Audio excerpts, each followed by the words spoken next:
ได้ไปหาเพราะว่ายากงานที่ทำบ่ได้ใจดำยังกึดน้ำตัวน้องคือเก่าบ่ได้เปลี่ยนไปหัวใจอ้ายยังห่วงเจ้า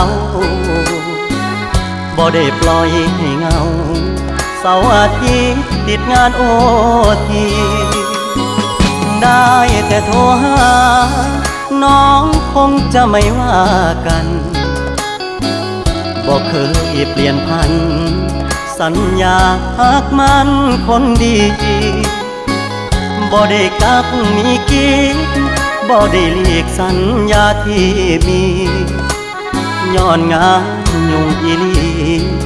คนดีอย่าเครียดอายเด้อ